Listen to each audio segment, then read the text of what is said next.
बहुत बहुत स्वागत है आप सभी का study with Swati on YouTube channel पर। दोस्तों, आज के अपने इस वीडियो में हम बात करेंगे शिक्षा के दार्शनिक एवं समाजशास्त्री परिप्रेक्ष्य यानी philosophical and sociological perspective of education.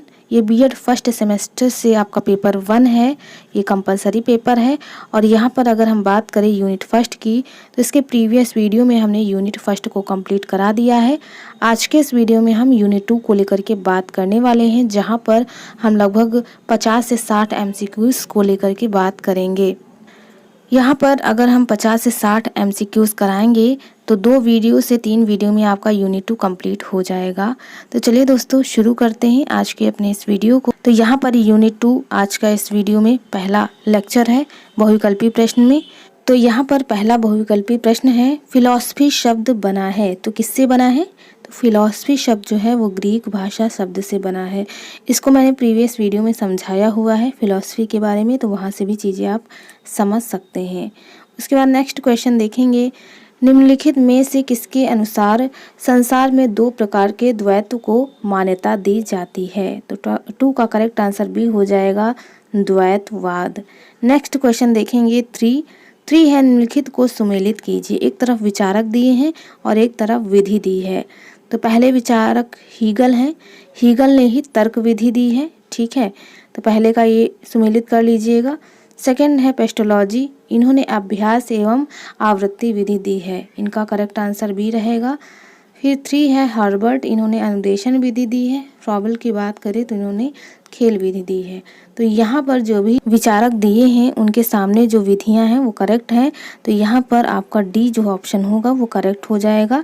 देखिए, पहले का ए दिया है, दूसरे का यानी ये जो दूसरा है उसका बी दिया है, तीसरे का सी और चौथे का डी। तो इस तरह से यहाँ पर तीसरे का डी जो होगा करेक्ट रहेगा। नेक्स्ट देखेंगे, प्रकृति की ओर लौटो, ये नारा किसका है? तो प्रकृति की ओर लौटो ये नारा अगर हम बात करें तो करेक्ट आंसर ए रहेगा रूसो। रूसो जो थे वो प्रकृतिवादी थे यानी नेचुरलिज्म। इन्होंने भौतिक सत्ता को ही प्राथमिकता दी, अध्यात्म में इन्होंने रुचि नहीं दिखाई। इनके अनुसार प्रकृति ही सब कुछ है, प्रकृति ही हमें बनाती है और बिगाड़ती है। इसीलिए रूसो का यह नारा था कि प्रकृति की ओर लौटो। यहाँ पर 5 नंबर क्वेश्चन देखेंगे। 5 है, ब्रह्मांड को विचार जगत एवं वस्तु जगत में किसने विभाजित किया? तो करेक्ट आंसर यहाँ पर ए रहेगा, प्लेटो ने। नेक्स्ट क्वेश्चन 6 देखेंगे। 6 है, आदर्शवाद के अनुसार शिक्षा का केंद्र बिंदु क्या है? आइडियलिज्म की बात करें तो यह जो था यह मेनली किसको मानता था? अध्यात्म को मानता था। इसके अंतर्गत अध्यात्म ही सब कुछ था और अध्यात्म, गुरुकुल, ये सारी चीज़ें जुड़ी थी। तो यहाँ पर अगर हम इस प्रणाली की बात करें तो यहाँ पर आदर्शवाद में गुरुकुल प्रणाली को मान्यता दी जाती थी और गुरु को प्राथमिक बिंदु के रूप में माना जाता था। तो यहाँ पर करेक्ट आंसर तो ए रहेगा। और अगर हम नेचुरलिज्म की बात करें तो यहाँ प्राकृतिकवाद में जो है वो शिक्षार्थी को केंद्र बिंदु माना जाता था, क्योंकि प्लेटो का रूसो का मानना था कि प्रकृति ही सब कुछ है। वह भौतिकवाद में विश्वास मानता था, अध्यात्म की उपेक्षा करता था। तो करेक्ट आंसर यहाँ पर आदर्शवाद का शिक्षक, और यहीं पर अगर प्रकृतिवाद होता तो शिक्षार्थी हो जाता। नेक्स्ट क्वेश्चन है 7 है, आदर्शवाद का श्रेष्ठ योगदान किस क्षेत्र में है? तो अगर आदर्शवाद की बात करें तो बी इसका करेक्ट आंसर हो जाएगा, उद्देश्य में ये श्रेष्ठ योगदान मानते थे। क्वेश्चन नंबर 8 है, कौन सा दर्शन परम सत्ता को आध्यात्मिक घोषित करता है? तो 8 का करेक्ट आंसर यहाँ पर डी हो जाएगा। मैंने आपको बताया है कई बार वीडियो में कि आदर्शवाद जो है वो अध्यात्म को प्राथमिकता देता है। उसके बाद 9 है, शिक्षा के क्षेत्र में आदर्शवाद की विवेचना की जाती है, किस रूप में की जाती है? तो यहाँ पर करेक्ट आंसर ए हो जाएगा, प्रकृतिवाद के रूप में। उसके बाद नेक्स्ट है 10 नंबर का क्वेश्चन है, प्लेटो समर्थित आदर्शवाद हैं, यानी किससे समर्थित हैं? तो ये निरपेक्ष आदर्शवाद से समर्थित हैं। उसके बाद नेक्स्ट क्वेश्चन देखेंगे 11 है, आदर्शवादी फ्रॉबेल ने शिक्षण में किस विधि को अपनाने पर बल दिया था? तो करेक्ट आंसर यहाँ पर 11 का ए हो जाएगा, खेल विधि। फ्रॉबेल ही खेल विधि के अपनाने पर जोर दिए थे, ठीक है, करेक्ट आंसर यहाँ पर ए हो जाएगा। उसके बाद नेक्स्ट है 12 निम्नलिखित कथनों में सर्वाधिक आदर्शवाद के निकट है। तो 12 का जो यहाँ पर करेक्ट आंसर है वो है ए, सा विधा या मुक्तये। उसके बाद नेक्स्ट है 13 दिया है प्राकृतिकवाद को शिक्षा में चरमोत्कर्ष प्रदान किया। किसने किया है? तो बिल्कुल आप बता सकते हैं इसका आंसर खुद से। बकन जो थे या बेकन जो महोदय थे, उन्होंने प्रकृतिवाद को शिक्षा में चरमोत्कर्ष प्रदान किया। बकन ना होकर के बेकन हो सकता है यहाँ पर इसका आंसर, ठीक है। वैसे ऑप्शन में जो दिया रहेगा आप उसी को टिक करिएगा, मिस्टेक तो वहाँ भी आपको देखने को मिलेंगी। क्वेश्चन नंबर 14 है प्रकृतिवाद का सिद्धांत है। तो यहाँ पर अगर करेक्ट आंसर की बात करें तो 14 का करेक्ट आंसर बी रहेगा, प्रकृति ही सर्वोत्तम सत्ता है। इसको भी मैंने कई बार यानी नेचुरलिज्म को समझाया है। 15 है प्रकृतिवाद के अनुसार शिक्षा व्यवस्था पर आधार होता है। किसका आधार होता है? ये खुद से भी बता सकते हैं। बिल्कुल सही, मैंने कहा था प्रकृतिवाद में जो है बालक को बीच में रखा जाता है, क्योंकि इसके अनुसार बालक करके चीज़ें सीखता है प्रैक्टिकली, ठीक है। खेल खेल में चीज़ें बालक सीखते हैं, चीज़ें खुद से निर्मित करके उनके बारे में बताते हैं। तो इसका करेक्ट आंसर यहाँ पर बालक हो जाएगा अगर 15 की बात करें। 16 निम्नलिखित में प्राकृतिकवाद की अवस्था नहीं है। कौन सी नहीं है? तो 16 का करेक्ट आंसर ए हो जाएगा, वैज्ञानिक प्रकृतिवाद। क्योंकि नेचुरलिज्म जो है पदार्थवादी है, यांत्रिकवादी है, जीव विज्ञानवादी प्रकृतिवादी है, ठीक है, विज्ञानवादी नहीं है। करेक्ट आंसर 16 का ए रहेगा। 17 है प्रकृतिवाद के अनुसार विद्यालय है। क्या है विद्यालय? तो विद्यालय जो है वो स्वतंत्र वातावरण में है। इनका मानना है प्रकृतिवाद का कि बालक को स्वतंत्र छोड़ दीजिए प्रकृति में, वह स्वतः ही चीज़ों को सीख जाएगा। उसके बाद 18 है निम्नलिखित में से कौन सा तत्व प्रकृतिवाद शिक्षा का नहीं है। तो यहाँ पर 18 का करेक्ट आंसर बी हो जाएगा, पुस्तकों के अध्ययन पर बल।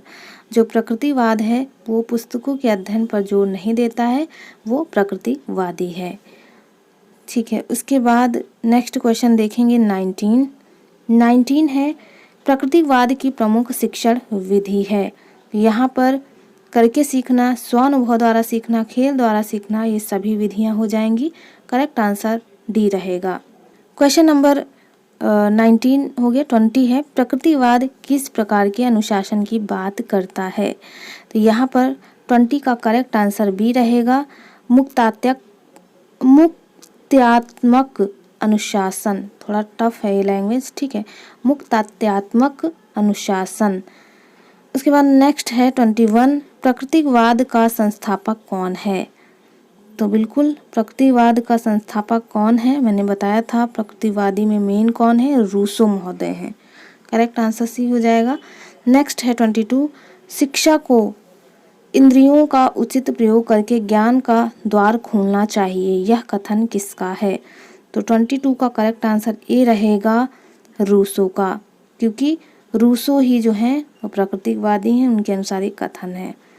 23 देखेंगे शिक्षा मनुष्यों में अंतर्निहित पूर्णता का विकास है, यह कथन किसका है।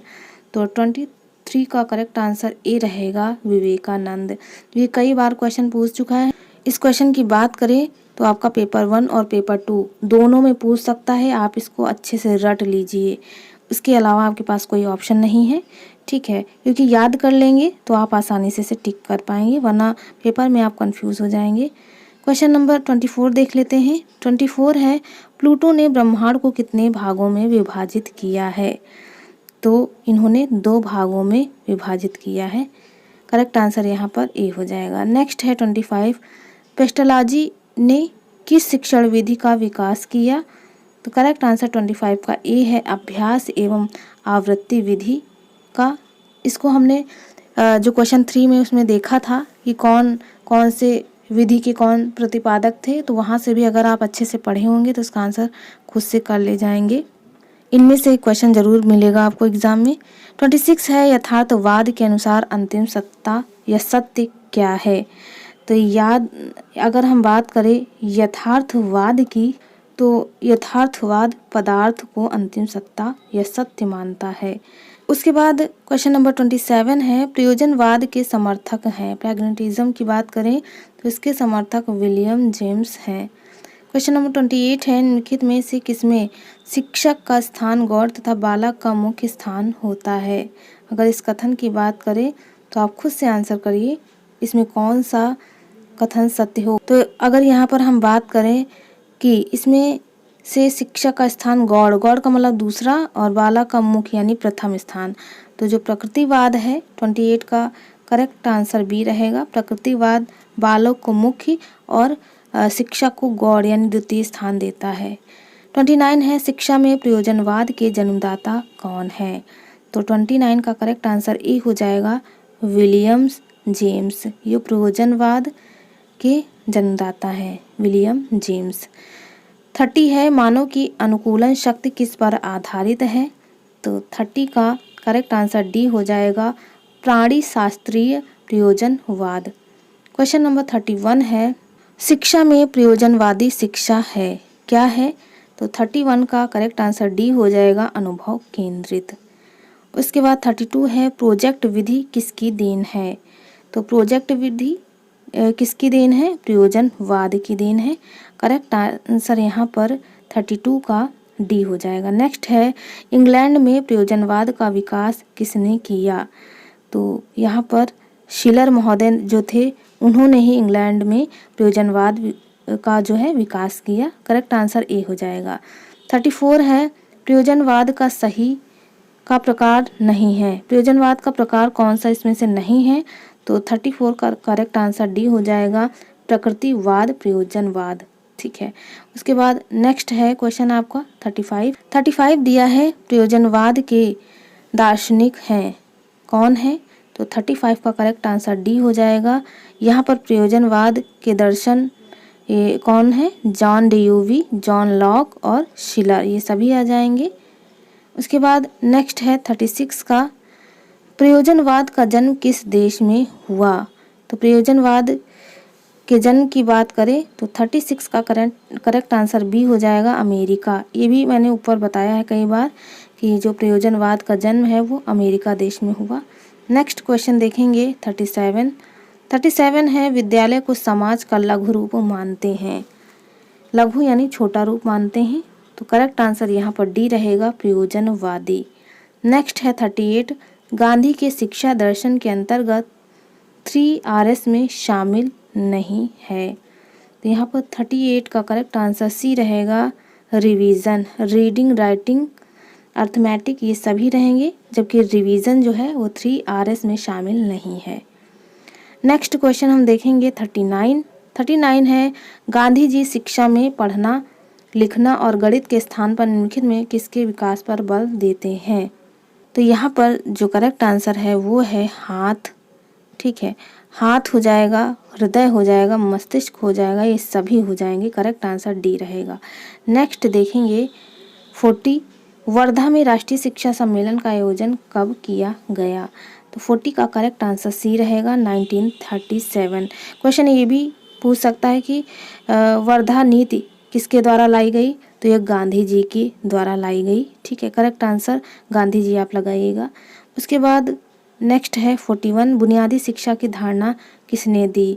तो वर्धा नीति और बुनियादी शिक्षा दोनों एक ही से संबंधित हैं, यानी महात्मा गांधी। करेक्ट आंसर यहाँ पर ए हो जाएगा। नेक्स्ट क्वेश्चन है क्वेश्चन नंबर 42, गांधी जी, एक मिनट, हाँ, गांधी जी ने कितने वर्ष के बालकों के लिए अनिवार्य एवं निःशुल्क शिक्षा की बात कही। तो यहाँ पर आप सभी को पता होगा, अगर निःशुल्क और अनिवार्य शिक्षा की बात आती है तो हम 6 से 14 वर्ष की बात करते हैं, लेकिन यहाँ पर 6 से 12 वर्ष के बालकों के लिए अनिवार्य एवं निःशुल्क शिक्षा की बात कही। ठीक है, क्वेश्चन नंबर 43 देखेंगे, गांधी जी तत्व ज्ञान का सर्वोत्तम ग्रंथ किसे मानते थे। तो 43 का करेक्ट आंसर यहाँ पर हो जाएगा ए, गीता को। उसके बाद 44 है, गांधी जी के एकादश व्रत में शामिल नहीं है। क्या शामिल नहीं है। तो 44 का यहाँ पर करेक्ट आंसर डी हो जाएगा, हिंसा। ये अहिंसावादी थे, अहिंसा परमो धर्मा इन्हीं के अनुसार माना जाता था। ठीक है, सत्य अहिंसा ब्रह्मचर्य ये इसमें शामिल थे, जबकि हिंसा इसमें शामिल नहीं था। 45 है, गांधी जी किस प्रकार की शिक्षा का विरोध करते थे?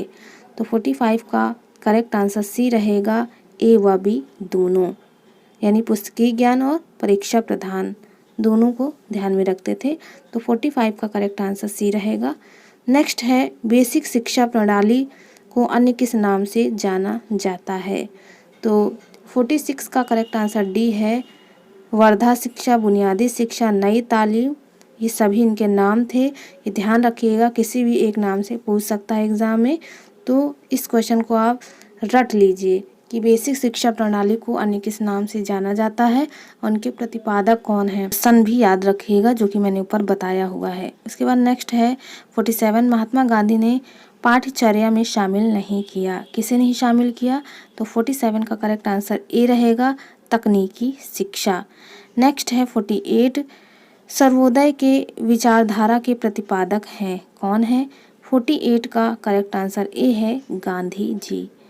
नेक्स्ट आएगा हमारा 49 है, गांधी जी निम्नलिखित में कौन सी विधि स्वीकार करते हैं? तो 49 का यहाँ पर करेक्ट आंसर डी हो जाएगा, उपर्युक्त सभी, कथन, प्रश्नोत्तर और व्याख्यान, ये सभी को स्वीकार करते हैं। उसके बाद 50 है, टैगोर के अनुसार आध्यात्मिक तत्व के ज्ञान के लिए सबसे सरल मार्ग है। तो 50 का करेक्ट आंसर ए हो जाएगा, प्रेम। ये प्रेम को प्राथमिकता देते थे। इनके अनुसार प्रेम जो है आध्यात्मिक तत्व का सार था। क्वेश्चन नंबर 51 है, टैगोर ने आत्मा के कितने रूपों को स्वीकार किया है? तो 51 का करेक्ट आंसर बी होगा, 3 रूपों में। 52 है, टैगोर जी जीवन का अंतिम उद्देश्य मानते थे, किसे मानते थे? तो 52 का करेक्ट आंसर ए रहेगा, आत्मानुभूति एवं आत्मसंतुष्टि। 53 क्वेश्चन देख लेते हैं, सर्वोच्च शिक्षा वही है जो संपूर्ण सृष्टि से हमारे जीवन का सामंजस्य स्थापित करे। यह कथन किसका है? तो यह कथन टैगोर जी का है। करेक्ट आंसर यहाँ पर बी हो जाएगा, 53 का। नेक्स्ट है 54, मानसिक विकास के लिए टैगोर ने विरोध किया, किसका विरोध किया? तो 54 का करेक्ट आंसर ए रहेगा, पुस्तकीय शिक्षा का। 55 है, टैगोर ने किस प्रकार की विधि का समर्थन किया? तो यहाँ पर 55 का करेक्ट आंसर रहेगा सी, वाद विवाद और प्रश्नोत्तर विधि, इन दोनों का समर्थन किया। तो दोस्तों यहाँ पर आज के इस वीडियो में हम रुकेंगे, क्योंकि हम लगभग एक दिन में 50 से ज़्यादा ही क्वेश्चंस को लेकर के बात कर रहे हैं। वीडियो बनाने में मैं भी थक जा रही हूँ, ठीक है, क्योंकि सब्जेक्ट सारे हैं, 4 पेपर हैं, चारों से, साथ ही मुझे बीएड 4th सेमेस्टर का भी वीडियो बनाना पड़ता है। तो इसीलिए आप देख पा रहे हैं थोड़ा सा मैं डल हो जा रही हूँ बताते बताते, और ज़्यादा एक्सप्लेन भी नहीं कर पा रही चीज़ों को, ठीक है। तो आप जल्दी जल्दी MCQs मांग रहे, क्योंकि पेपर भी आने वाले हैं, तो यहाँ पर हम ज़्यादा चीज़ों को डिटेल में बात नहीं कर पा रहे हैं लेकर के। चलिए दोस्तों, पेपर के 2-3 दिन पहले हम और भी चीज़ें लेकर के आएंगे आपके सिलेबस से अलग, मतलब सिलेबस से अलग क्या, जो भी चीज़ें पढ़ा दी गई हैं उनसे अलग भी कुछ क्वेश्चन, ठीक है, तो वो आपको लाइव मिलेंगे। आज के इस वीडियो में बस इतना ही, मिलते हैं अपने एक नेक्स्ट वीडियो में एक नए टॉपिक के साथ। तब तक के लिए आप सभी का बहुत बहुत धन्यवाद। Thank you friends, keep watching and share to others.